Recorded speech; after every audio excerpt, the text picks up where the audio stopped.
Сәлеметсіздер ме оқушылар? Бүгін біз жаратылыстану сабағын бастайтын боламыз.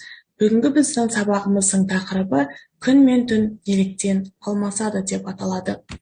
Бүгінгі біздің сабағымыздың мақсаты балалар бүгін сендер тәулік ұғымымен танысатын боласыңдар және неге күндіз жарық, ал неге түнде қараңғы болатынын білетін боласыңдар. Балалар, біз өткен сабақта ғарыштар қай жерден ұшырылатынын білген болатынбыз. Елімізде ғарыш кемелер ұшатын жер Байқоңыр деп аталатын ғарыш айлағы бар, оны бәріміз білеміз. Бұл ғарыш айлақ Қызылорда облысы Қармақшы ауданына жақын аймақта орналасқан. Сонымен қатар ғарыш айлақтың іргесі 1955 жылы қаланған болатын. Бұл аймақтың ғарыш айлағының болуының бірнеше себептері бар. Яғни, бірінші себебі бұл аймақтың елді мекендерден қашық болуы. Екінші себебі экватор жазықтығына жақындығы. Үшінші себебі ракета ұшырудың қауіпсіздігі. Және төртінші себебі объектілер үшін қолайлы қону аймақтарының болуы. Сонымен қатар, еліміздің атақты ғарышкерлері Тоқтар Әубәкіров, Айдын Айымбетов және Талғат Мұсабаев. Тоқтар Әубәкіров қазақтың тұңғыш ғарышкері. Ол алғаш рет 1991 жылы ғарышқа ұшқан болатын. Тоқтар Әубәкіровке Қазақстан Республикасының халық қаһарманы деген атағы берілген болатын. Сонымен қатар, Талғат Мұсабаев пен Айдын Айымбетов ғарышты игеру жұмыстарына үлес қосқан атақты ғарышкерлердің бірі болатын. Балалар, енді біз жаңа тақырыбымызды бастамас бұрын мына видеороликке назар аударыңыз.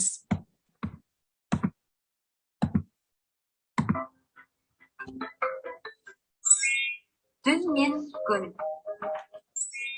Біз күннің таңда шығыстан шығып, аспанда жарқырап, одан батысқа қарай батып, ай шығып, түнмен жалғасқанын күн сайын бақылаймыз. Неге күн мен түн үнемі алмасып отырады? Ал анықтап көрейік. Негізінен күн қозғалмайды.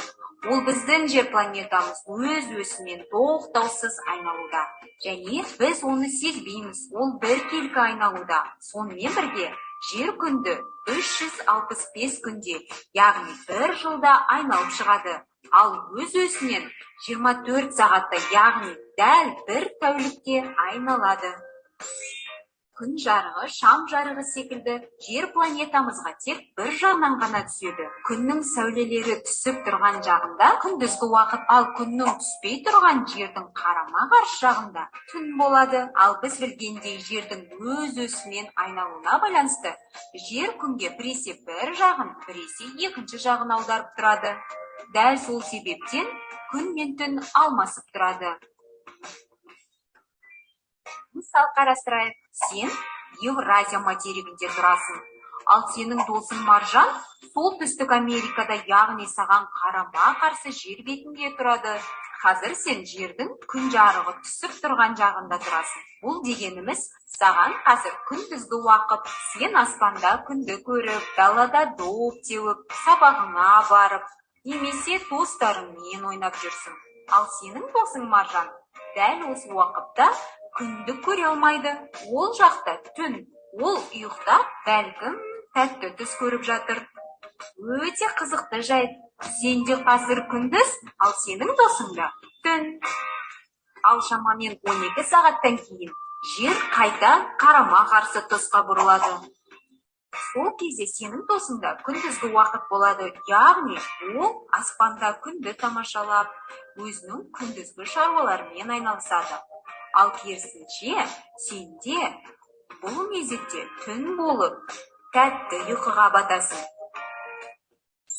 Достар, сендерге күн мен түннің не себепті алмасып отыратыны түсінікті болды деп ойлаймыз. Жақсы балалар, әрі қарай жалғастырамыз. Глобус дегеніміз жер шарының моделі. Жердің қақ ортасынан көлбе бөлік өтеді, оны жердің осі деп атаймыз. Сонымен қатар жер ғаламшары осы осьті айнала қозғалады. Егер ғаламшарды солтүстік полюстен қарайтын болсақ, жер ғаламшары сағат тіліне қарсы батыстан шығысқа қарай қозғалады. Сонымен қатар жер ғаламшары өз осімен айналған кезде күнді де айналып отырады. Міне осы кезде жер ғаламшары күнге бір жағымен немесе екінші жағымен бұрылып отырады. Міне осы кезде жарық түскен жағы күндіз болады, ал қарама-қарсы бөлігінде түн болады. Міне осы уақытта жер өз осінен айналып отырған кезде күн мен түн алмасып отырады.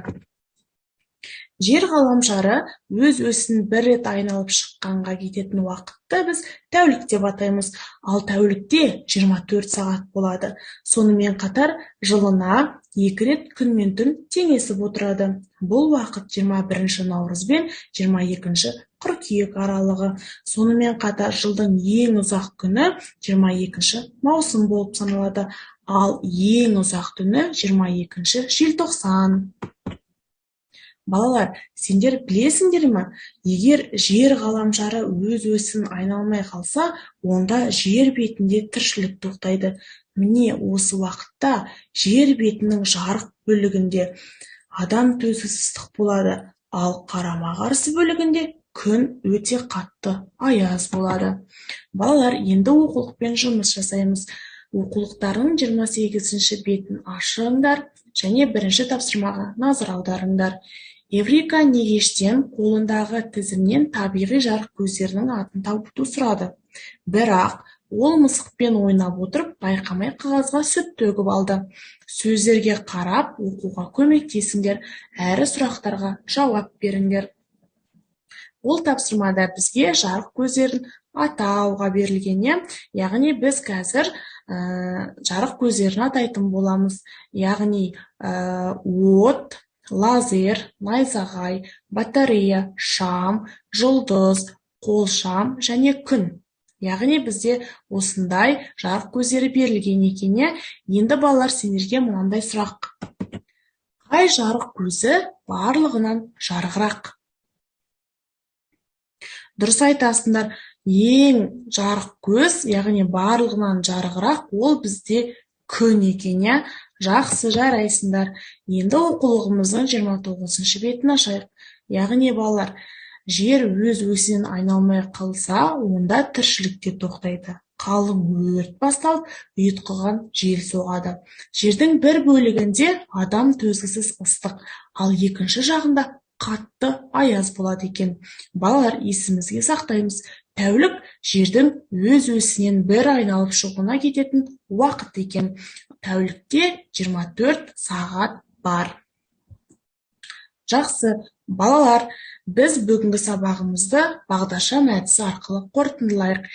Егер де сендер жасыл бағдаршамды таңдасаңдар, мен жақсы түсіндім және басқаға да түсіндіре аламын. Ал егер де сары бағдаршамды таңдасаңдар, мен түсінемін, бірақ барлығын емес. Ал егер де қызыл шамды таңдасаңдар, мен тығырыққа тірелдім, ештеңе түсінбей қалдым. Яғни біз бүгінгі сабағымызды осы бағдаршам әдісі арқылы қорытындыладық.